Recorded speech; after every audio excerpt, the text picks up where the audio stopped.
João 5, versículos 39 e 40. Examinais as Escrituras, porque julgais ter nelas a vida eterna, e são elas mesmas que testificam de mim. Contudo, não quereis vir a mim para terdes vida. Podeis assentar. Mortos, esquadrinhando as Escrituras. Até parece um tema sem lógica. Né? Como é que mortos podem examinar algum livro? Se nós formos no velório e vermos um morto levantando, ou abrindo os olhos, ou movendo as mãos, causa assombração, né? Mas quando nós olhamos as Escrituras a partir do ponto de vista de Deus, a coisa muda. E nós sempre temos que ver desse ponto de vista, porque a Bíblia é a palavra de Deus. Quando é palavra de homens, então nós olhamos do ponto de vista e lógica do homem. Quando é da Bíblia, é o ponto de vista de Deus. O que aconteceu aqui no capítulo 5 é que Jesus, conforme vemos sempre no livro de João, ele está conversando com uma multidão de judeus. Ocorreu o que nesse capítulo? Tudo iniciou com aquela cura daquele homem que estava doente, que estava esperando num determinado lugar, que um anjo chegasse ali no tanque de Betesda e pudesse levá-lo lá para dentro da água, porque eles consideravam a água milagrosa e podia sim curá-lo. E quando Jesus curou aquele homem, então deu início a uma discussão de um assunto que vai todo o capítulo 5 de João. E o assunto que, vamos dizer assim, brilha neste capítulo é sobre mortos e vivos. É o capítulo em que ele diz: meu pai trabalha até agora, e eu trabalho também. O que é que ele quis dizer? Jesus está voltando à criação, lá no Éden. Ele está dizendo: lembra que quando eu fiz todas as coisas em 6 dias, no 7º eu descansei? Estava dizendo, paramos agora. Mas quando entrou o pecado, diz: meu pai trabalha até agora, e eu trabalho também. Os dois elementos, as duas pessoas da divindade que estavam na criação, eles falam agora, uma delas fala por ele e pelo pai: meu pai trabalha até agora e eu trabalho também. Então, nesse capítulo ele está falando sobre isso. Ele diz: eu vim ao mundo para dar vida aos mortos. E é incrível, a Bíblia me trata, no meu tempo de incrédulo, como um morto, não como vivo. Eu vejo vocês aqui vivos. Mas quando Deus olha a raça, ele vê a raça morta. Porque morte para Deus não é meramente uma morte física, como nós vamos no velório e vemos o morto estendido no caixão. Deus olha o homem no pecado como morto. Incrível. Ele diz: eu vim para dar vida. Então ele conversa com os judeus aqui. Jesus era bondoso, por isso ele falava a verdade. Os judeus não gostavam dele. Várias vezes queriam matá-lo, antecipando a cruz. Ele retirou porque não era chegada a hora dele. O Senhor, entretanto, sabia que aquele povo tinha a Bíblia na mão. Os judeus eram o povo naquele tempo que mais conhecia as Escrituras. Eles viviam do Velho Testamento.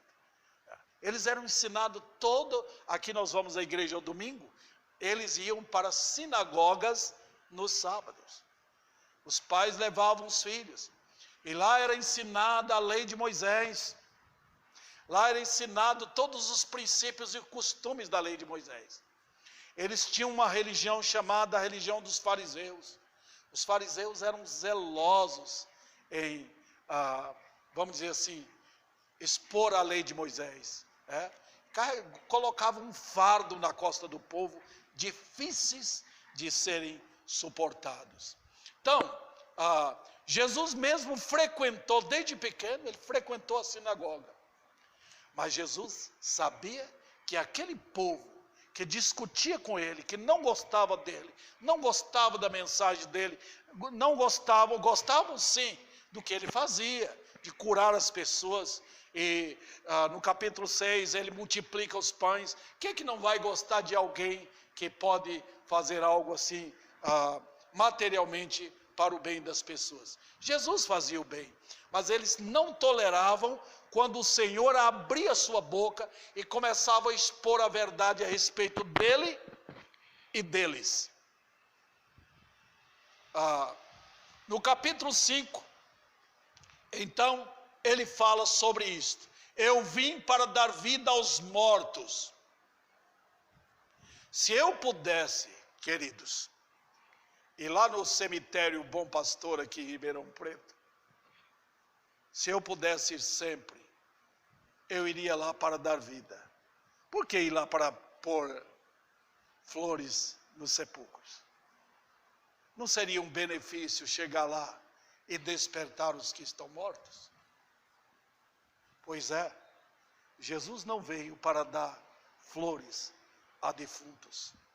Ele veio ressuscitar mortos. Ele fala, brilha esse assunto aqui, impressionante, no capítulo 5. Mas aqui nesse texto, olha o que ele diz. Vamos dar uma examinada? Ele diz para os judeus, examinais as Escrituras.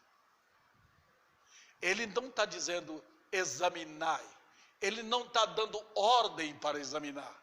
Ele está afirmando que eles examinavam as Escrituras. Mas por que aquele povo examinava as Escrituras? Porque a resposta está no próprio texto. Vocês julgam ter nelas a vida eterna. É impressionante, né?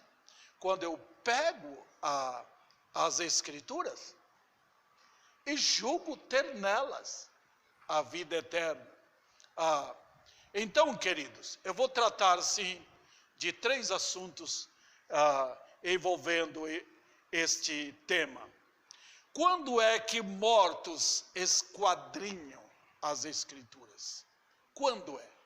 Podem as pessoas não crentes envolverem com as Escrituras e até examiná-las?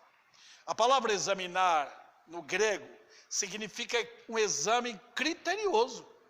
Aquele exame que eu procuro de uma forma drástica saber o que está ali. Podem os mortos examinarem as Escrituras? Podem. O Senhor diz aqui para eles. Vocês examinam, colocando na nossa gramática aqui. Vocês examinam as Escrituras? Por quê? Vocês julgam ter nelas a vida eterna. Você imaginou? Pessoas pegando a Bíblia, examinando-a, porque eles julgam que tem a vida eterna. Vamos adiante. Eu quero mostrar nesta seguinte forma. Os mortos examinam as Escrituras? Sim. Por quê? Se alguém examina as Escrituras com o intuito de procurar a verdade da salvação, é porque não está morto. Veja bem, vou repetir. Se alguém chega aqui na igreja ou na sua própria casa e está examinando as Escrituras porque quer procurar a verdade, é porque aquela pessoa não está morta, ela está viva. Pode perceber. Se alguém entra aqui querendo saber a verdade, com a Bíblia na mão, os olhos abertos, ouvidos apurados, querendo saber o que está escrito, eu quero saber a verdade, é porque aquela pessoa não está morta. Ela tem vida. Recebeu vida de Deus. É por isso que podem procurar as Escrituras. A Bíblia é um livro de vivos, não de mortos. Quem quer a verdade porque está querendo realmente conhecer verdade eterna. Lembra do eunuco? Em Atos capítulo 8, quando Deus falou para Filipe, pode ir lá para o deserto. Como é que você vai achar alguém no deserto? Ele foi rumo ao deserto. De repente uma carruagem vinha de Jerusalém para a Etiópia. E um homem estava sentado lá, o eunuco, servo da rainha da Etiópia, examinando Isaías 53. E ele, Filipe, movido pelo Espírito, foi lá, assentou ao lado dele. Ele disse, eu quero saber a respeito de quem está tratando o texto ali.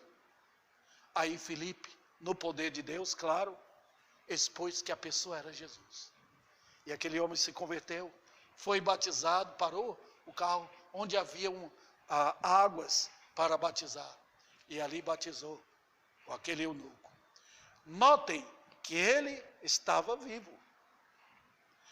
Se alguém examina como morto, é porque quer conhecer aquilo que interessa aos mortos.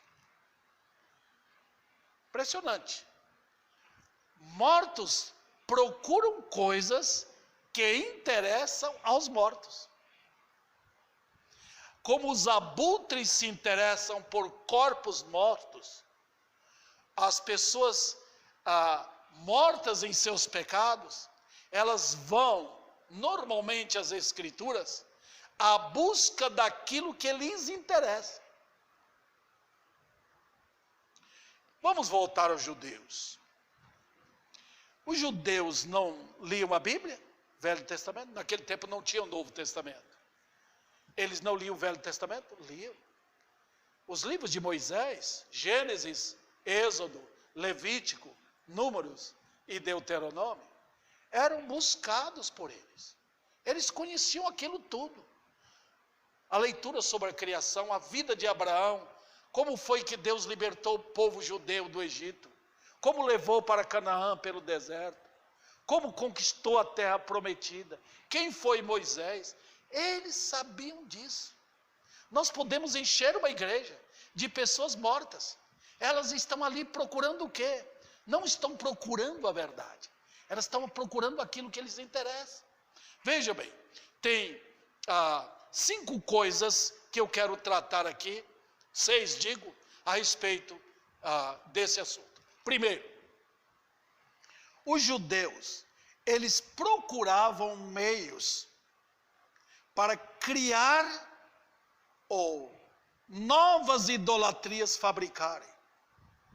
E eles achavam em pessoas, por exemplo, como Abraão. Normalmente, os mortos procuram alguém que já morreu. Eles interessam muito por aqueles que já morreram. Alguém que foi um santo, segundo eles, no passado. Eles interessam, porque eles podem criar naquela figura um objeto de idolatria. É assim que o mundo faz. E aqueles que examinam as Escrituras conseguem achar nisso. Eles achavam em Abraão. Se vocês leem o capítulo 8, por exemplo, de João, eles criam drasticamente que eram, por serem descendentes físicos de Abraão, naturalmente iriam para o céu. Que eles entrariam no reino de Deus. Olha que conceito errado. Porque eu sou descendente de alguém que fora crente, eu automaticamente creio que eu sou um crente. Isso é achar um foco de idolatria. Outro detalhe, eles procuravam, em segundo lugar aqui, meios de criar sistemas legalistas para promover maldades religiosas. E acharam onde? Na lei. Eles utilizavam a lei para fabricar novos meios de criar maldades contra a população. Quando Jesus entrou em Jerusalém, quando ele nasceu ali, quando ele viu a população, ele viu um povo carregando um fardo. Um fardo colocado por quem? Pelos fariseus. Eles pegavam a lei de Moisés, esmiuçavam, faziam assim pedacinho igual a gente faz com caco de vidro. e faziam novas leis. Por isso que Jesus falou para o povo: vinde a mim, cansados e sobrecarregados. Ele via aquele povo sofrendo com as exigências daqueles elementos perversos. Olha como eu posso pegar a Bíblia e fazer da Bíblia uma fonte de material para promover religiões que vão maltratar ainda mais as pessoas. Não beba, não faça isso, não assista televisão, não fume, não roube, quando eles mesmos fazem. Note, cegos querendo guiar outros cegos. Médicos que não se curaram. O capítulo 15 de Mateus, naquele capítulo, Jesus fala de forma cruel do ponto de vista da linguagem santa do Senhor com os fariseus, chamando-os de cobras, serpentes, raças de víbora, porque eles faziam isso com o povo. Em terceiro lugar, eles procuravam um líder humano, a fim de solidificar suas crenças, e acharam em Moisés. Moisés era o líder deles, mesmo morto. Lembra que mortos procuram mortos? Eles pegaram em Moisés. Se Moisés estivesse vivo, eles perseguiriam Moisés. Como Moisés estava morto, eles acreditavam nele. Nota o que eles fazem. Normalmente, uma religião falsa, ela é criada na base ou na figura de um homem. O adventismo, por exemplo, eles seguem a Bíblia, mas ao mesmo tempo eles seguem a fundadora daquela seita, que é Helena White. Por quê? Mortos seguem os mortos. Eles têm uma figura de alguém que muito tempo morreu, que é o líder religioso deles. Em quarto lugar, eles procuravam uma divindade que pudesse elevar o orgulho deles e criar barreiras contra outros povos. E nessa busca acharam quem? Satanás. Lembra que uma vez lá no deserto, à beira do Monte Horebe, o Monte Sinai, eles fizeram aquele bezerro de ouro? Puxa, foi uma cerimônia incrível. Todos eles unânimes ajuntaram, deram suas contribuições. Mulheres pegaram o ouro, todos ajuntaram naquele montão de ouro e fizeram o bezerro. Não tinha Moisés ali. Para eles, Moisés estava morto. Não tinha, segundo eles, a presença de Deus. Porque o homem morto, ele só vive daquilo que é palpável. Ele só vive daquilo que eles podem ver. Por isso eles fizeram aquele bezerro em tom de descaração, zombaria. E em Salmo ele diz que foi em tom de blasfêmia. A adorar um demônio, pensando que estava adorando Deus. Olha o que os mortos fazem com as Escrituras. E ainda disseram, em confissão unânime, foi esse o nosso Deus que nos tirou do Egito. Olha quanta a motivação de fúria da parte de Deus quando ele percebeu aquilo. Em quinto lugar, eles cantavam, sim. Eles procuravam músicas para realizar suas festas religiosas. Achavam onde? Nos Salmos. Quando eles vinham para Jerusalém, os judeus cantavam nas sinagogas. Normalmente você podia ouvir as músicas de Davi, nos Salmos, cantadas nas sinagogas. Mas em Isaías, Deus fala, não suporto mais ouvir. Não aceito mais as liras tocando, suas harpas. Isso me causa nojo. Os mortos cantam, porque eles examinam as Escrituras, julgando ter nelas vida eterna. Em sexto e último lugar aqui, neste ponto, eles procuravam aquilo que pudesse enchê-los de esperança para ser uma nação vitoriosa. E acharam onde? Nos profetas. Eles queriam profetas deles. Quando João apareceu, eles olharam para João Batista dizendo, é esse? João disse, não. Quando eles viram Jesus multiplicando os pães, é esse o nosso rei. Eles olhavam para os profetas como uma esperança de uma vida melhor aqui. Eles não queriam o céu. Eles queriam uma vida eterna aqui. Eles não queriam morrer e ressuscitar e estar na glória com Cristo. Assim, queridos, eu posso afirmar com toda a força do meu coração que aqueles homens eram mortos espirituais. Eles eram tudo que o morto tem, o morto espiritual também tem. Tudo que você puder achar num defunto, você acha no morto espiritual. O morto é cego. Mesmo que você abra os olhos dele, ele é cego, não funciona. O morto é mudo, não pode falar. O morto é surdo, não pode ouvir. Você pode gritar, ele não vai ouvir. Lá em Uberlândia, uma mulher ia quase diariamente para o cemitério, a fim de chorar pela sua filha que morrera no acidente. Para que adianta? O morto não ouve. Você pode gritar para o morto espiritual, vamos para a igreja, ele não vai querer ouvir. Ouça as escrituras, ele não pode ouvir, ele é surdo. Veja a glória de Deus na criação. O morto é cego. Glorifica a Deus com sua boca. Ele pode até abrir, mas não vai glorificar a Deus.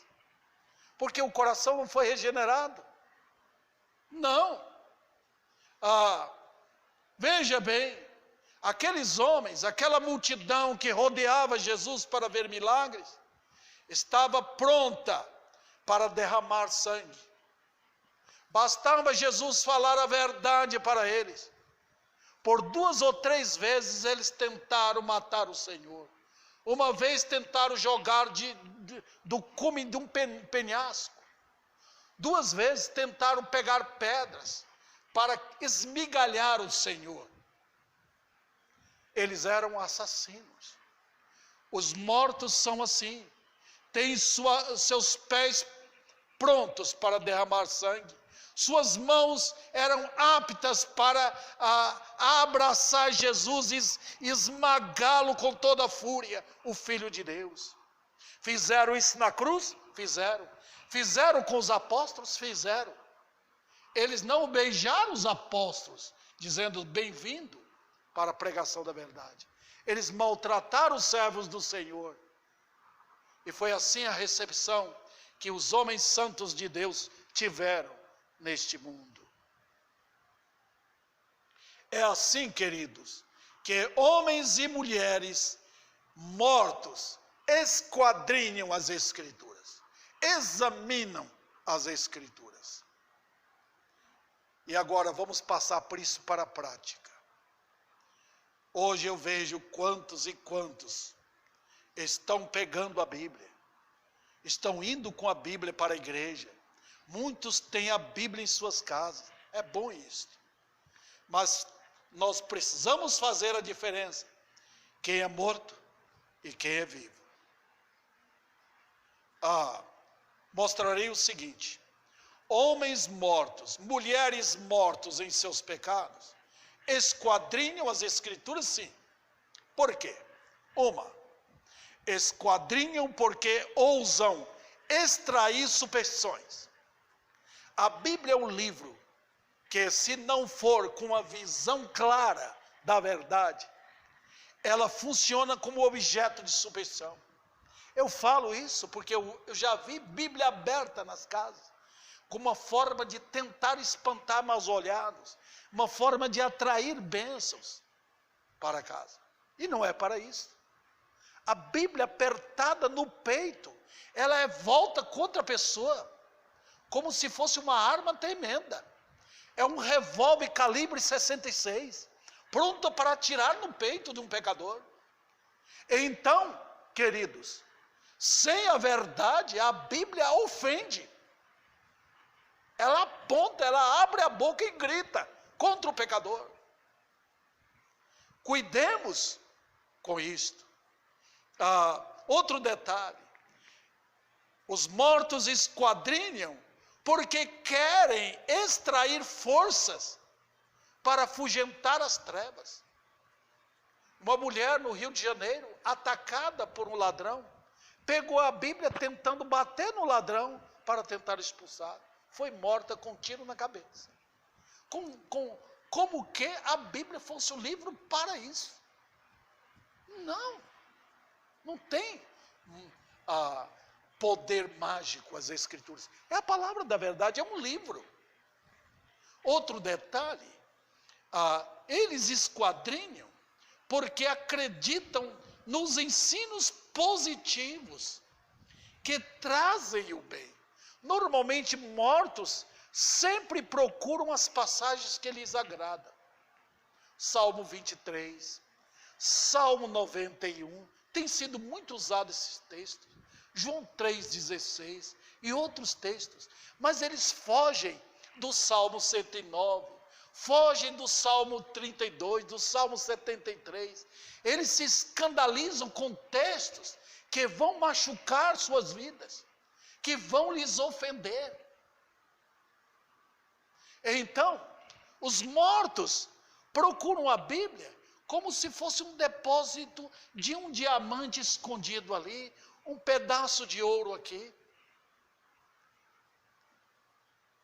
Também, eles esquadrinham porque podem formar conceitos pessoais de religião e assim tentam unir a verdade com a mentira. Que coisa! Poder usar a Bíblia para fazer coxas de retalhos é um perigo. Unir conceitos pessoais de religião, tentar unir verdade com a mentira. Os homens perversos fazem isso. Homens que pregam a mentira para ganhar dinheiro usam a Bíblia.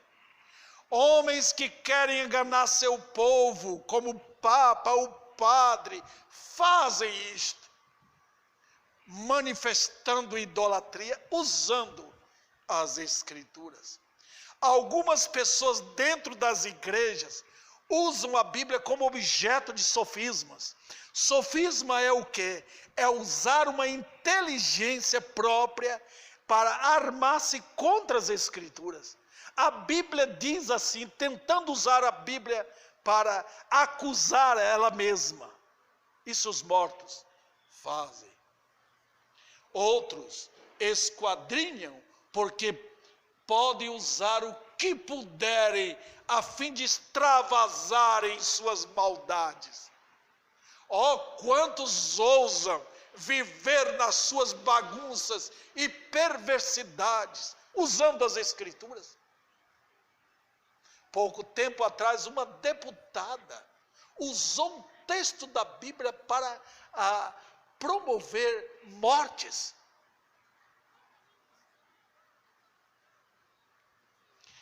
Eles esquadrinham porque acreditam que obterão vida eterna, em face daquilo que puderem fazer de bem aqui.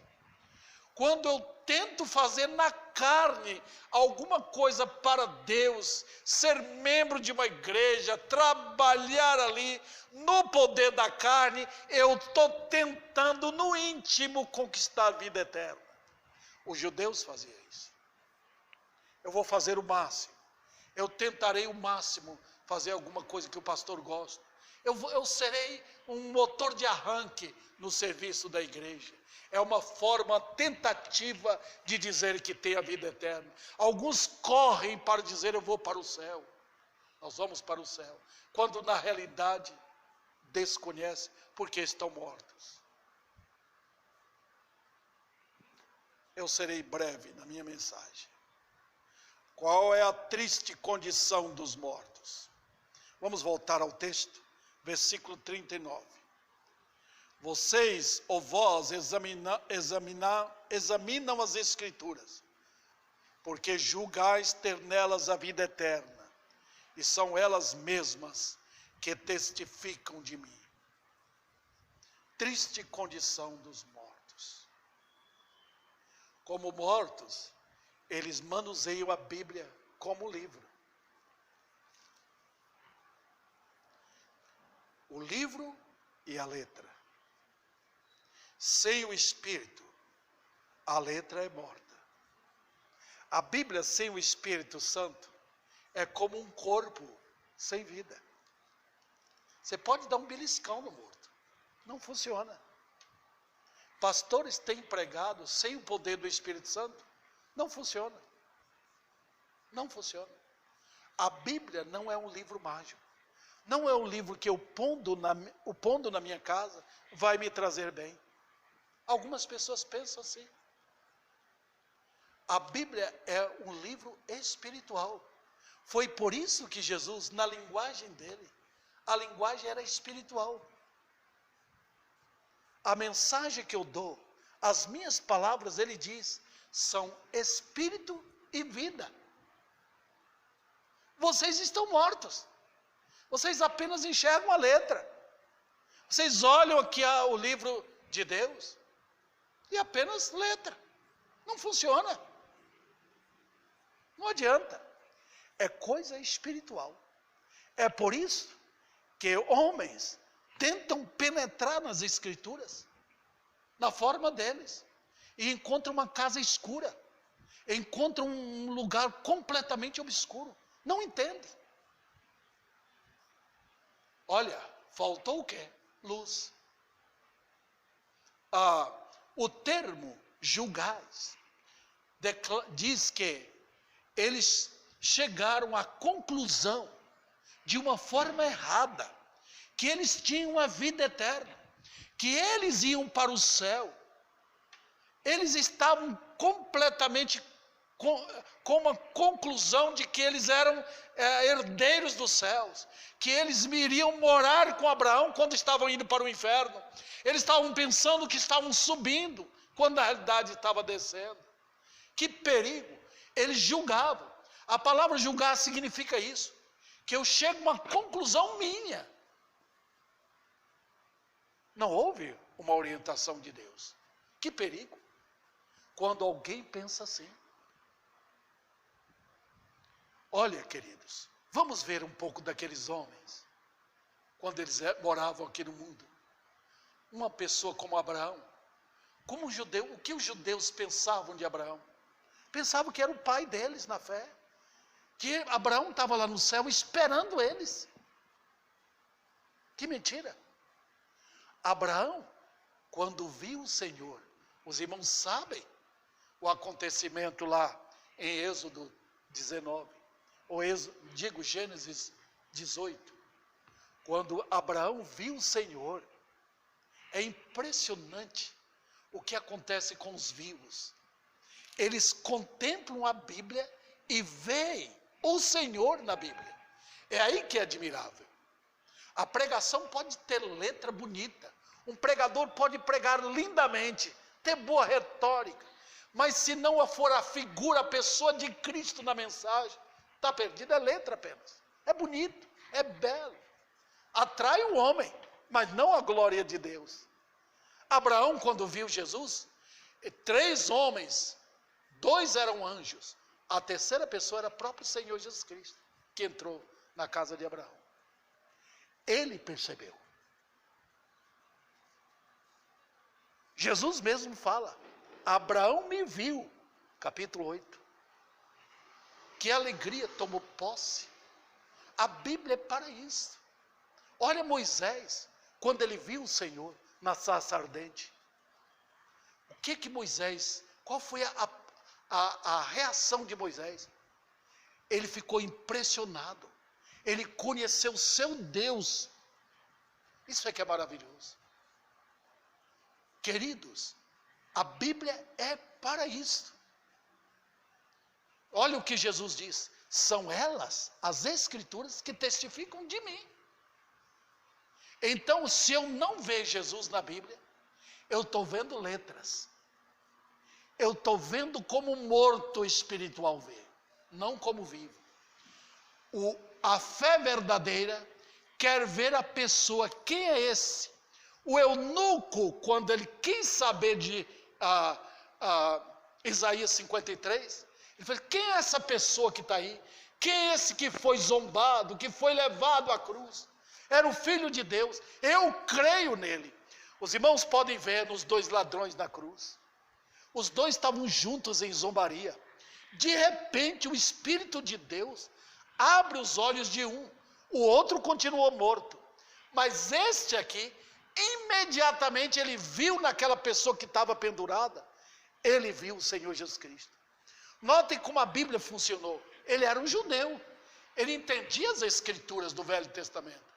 Então, quando ele, naquele momento, um morto se tornou vivo. Um homem morto na cruz se tornou vivo espiritual. Então, quando ele contemplou a glória do Filho de Deus, falou: esse é justo. E foi ali que ele abriu a boca, pedindo: Senhor, lembra-te de mim quando entrares no teu reino. Olha o que a fé faz. A fé toma as Escrituras para dentro do coração. A fé toma as Escrituras para dentro da alma. A fé passa as Escrituras por uma visão incrível da verdade. O próprio Senhor Jesus estava perto daquele povo. Olha o capítulo 5 aqui. Jesus estava ali, mas eles não viam Jesus. Eles viam um Nazareno. Eles viam aquele homem pobre, de uma feição não atraente. Eles viam assim. Quem é esse Nazareno? Filho de José e Maria, pobretão. Eles viam desta maneira. Mas estava ali o Senhor Jesus Cristo. E o que é que Jesus disse para ele no capítulo 8? Se não credes que eu sou, morrereis nos vossos pecados. Olha, queridos, como mortos, eles não eram capazes de entender a linguagem de Deus em mostrar seu cordeiro ao mundo. O alvo da Bíblia é o quê? Não é mostrar como recuperar casamento, como dar dinheiro ao povo. Não. Deus está querendo exibir seu cordeiro aos pecadores. Deus está querendo mostrar aos homens: esse é o cordeiro de Deus que tira o pecado. Jesus veio ao mundo para isso, para salvar, para tirar o homem deste mundo maligno, arrancá-lo como arranca uma batata da terra, para levá-lo para o céu. Esse é o propósito da redenção. Não é manter o mundo melhor, não é fazer do mundo um paraíso, não. Aqui é o lugar da arena da morte, do diabo e do pecado deste mundo. Este é o lugar. Jesus não veio para isso. Então, se Deus não abre os olhos dos pecadores, eles não verão a glória do Senhor. Então, nós precisamos de quê? Do Espírito de Deus para fazer isto.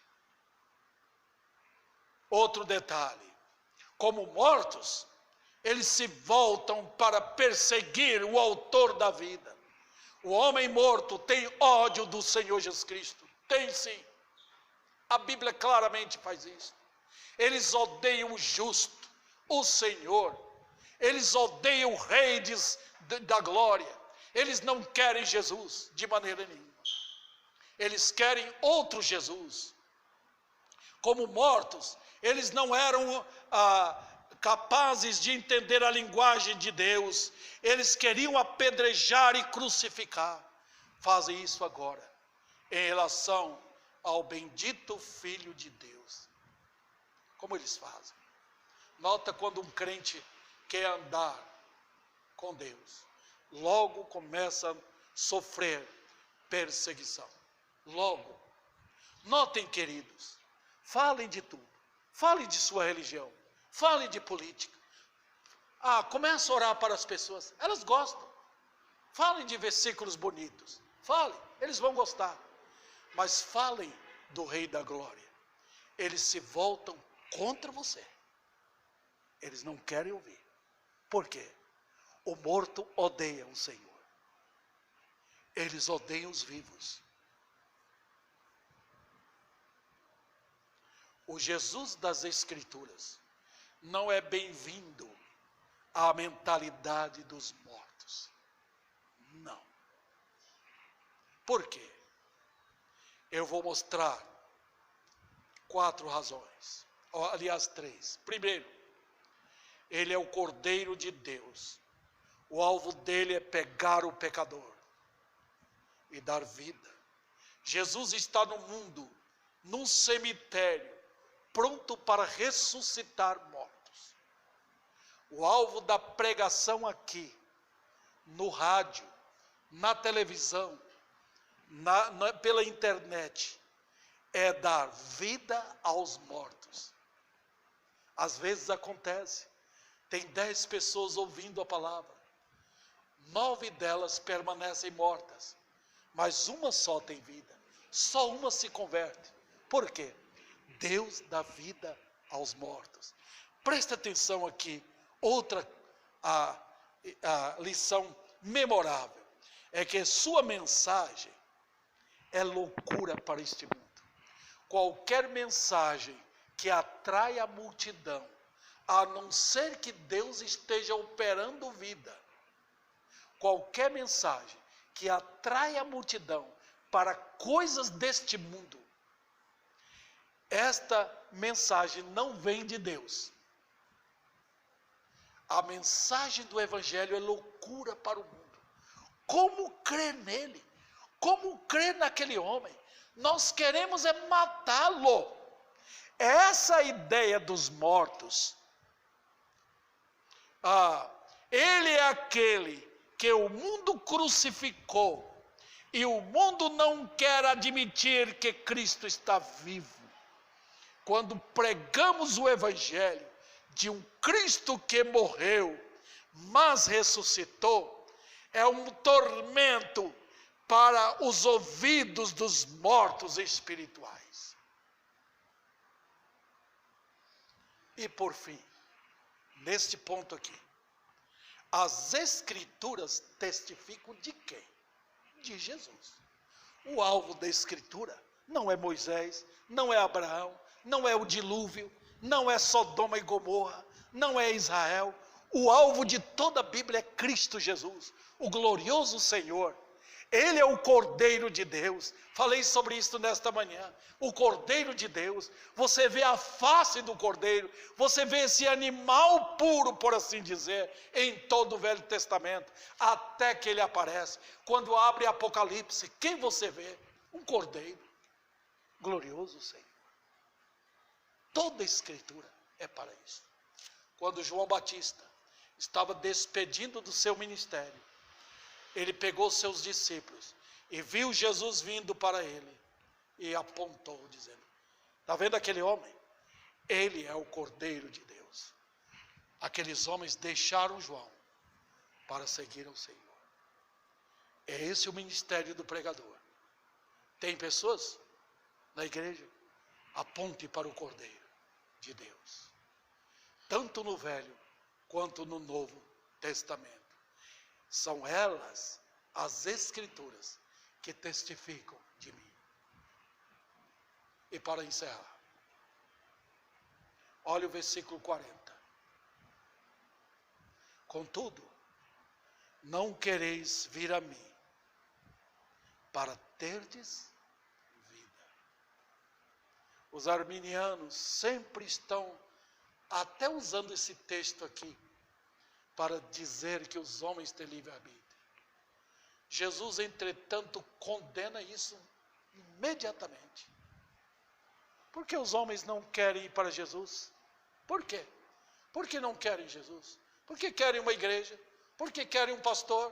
Por que querem bênçãos? terrenas, porque estão mortos. Deus não é Deus de mortos, Ele é Deus de vida. Jesus diz o quê?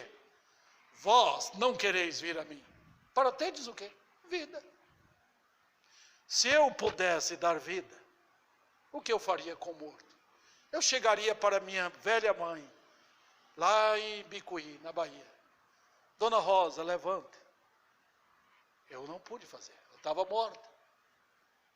Jesus diz, vós não quereis. Esperar do homem que ele quer Jesus é inútil. Vós não quereis vir a mim para terdes vida, porque está morto.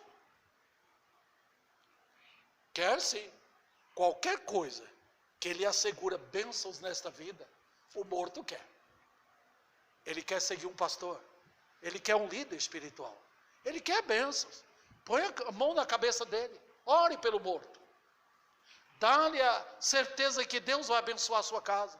Ele quer isto, mas não quer vir a Jesus para ter vida. Que coisa terrível. Por quê? Está morto.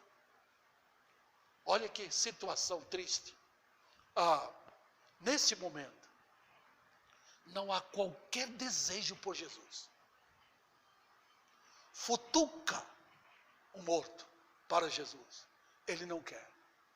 Fale de política, fale de dinheiro, fale das maldades dele.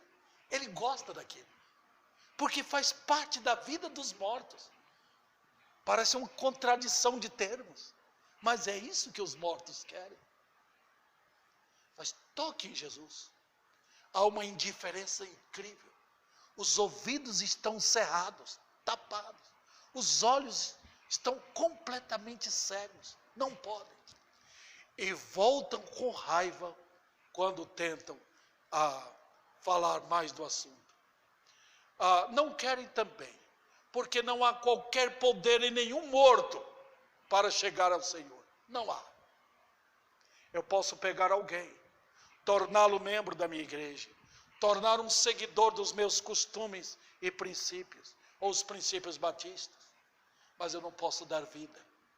Eu posso reunir todo o bairro aqui, chamar o bairro inteiro para estar na igreja, mas eu não posso dar vida. Eu não dou vida a nenhuma barata, quanto mais um morto espiritual. O poder é do Senhor. Quando ele entrou no cemitério lá em Jerusalém, ele chamou Lázaro, ele não chamou os outros, ele chamou só Lázaro, porque Lázaro veio. Só o poder dele para atrair pecadores. Também não querem. E quando a glória do Filho de Deus se manifestar, vão fugir atemorizados. Se vou pregar aqui sobre prosperidade, eles vão querer ouvir. Se eu pregar aqui que Deus está abençoando todo mundo, que Deus vai dar uma casa nova, que Deus vai abençoar os filhos, eles querem, mas quando manifesta a glória do Filho de Deus aqui, eles não vão querer, eles vão fugir atemorizados. Já aconteceu, nós já sabemos disso. Eles não gostam do fulgor, da luz que irradia da glória de Cristo. Paulo caiu e eles vão fugir com medo. Não suportam a luz da mensagem do Evangelho. Outro detalhe, não querem porque estão envolvidos não só com a morte espiritual, estão também envolvidos com a morte física. A morte acompanha o homem. Eu vejo todo final do ano um programa religioso para obter bênção para o novo ano. Que miséria! O novo ano poderá ser o ano fatal, o ano quando Deus diz: este ano pedirão a tua alma, e o que tens em depósito, para quem será? Que terror para os mortos. Eles estão envolvidos com a morte física e também estão envolvidos com a morte eterna. Os sepulcros esperam, o inferno grita por eles, a porta do inferno está escancarada para os mortos espirituais. Mas eu tenho uma maravilha aqui para vocês. Os mortos vão querer? Podem, quando Deus opera despertamento. Quem esperava que Lázaro ressuscitasse. Ele estava 4 dias no sepulcro. Seu corpo tinha já desmanchado. Ninguém acreditava. Mas quem dá vida é Deus. É Deus quem opera no meio dos mortos. Eu sei o que Deus é capaz de fazer. Quando Ele começa a operar maravilhas em nosso meio, Ele começa a chamar. Pecadores começam a despertar. Homens e mulheres. Não importa quantos pecados tem. Até um ateu, quando Deus chama, o ateísmo dele é lançado no inferno. Com um mendigo, um bebum. Quando Deus chama, não há poder que possa tirar essa manifestação de vida. Pecadores vindo à igreja, pecadores buscando com a Bíblia na mão, querendo saber quem é Ele, quem é essa pessoa. Não estão atrás de pastores para segui-lo. Não, eles estão querendo o Senhor da glória. Queremos o Salvador. Queremos que Ele nos arranque dos nossos pecados, da maldição do pecado que cobre minha vida. Eu nasci em pecado, ofendi o meu Senhor no meu viver. Eu quero ser dele, que Ele me arranque dessa condição miserável onde o pecado me deixou. Eu quero ir para o céu. Eu quero escapar da condenação eterna. Olha, quando isso acontece, é porque Deus está dando vida aos mortos. Isso pode ocorrer. Em nossos dias, pode. Já ocorreu no passado. E pode ocorrer agora. Quando Deus começa a atuar, operando Ele, quem poderá impedir? Ninguém. Então, minha função é pregar. Porque, de repente, Deus pode me usar, pode usar outros, para, na pregação, atrair mortos espirituais. Vamos ficar em pé.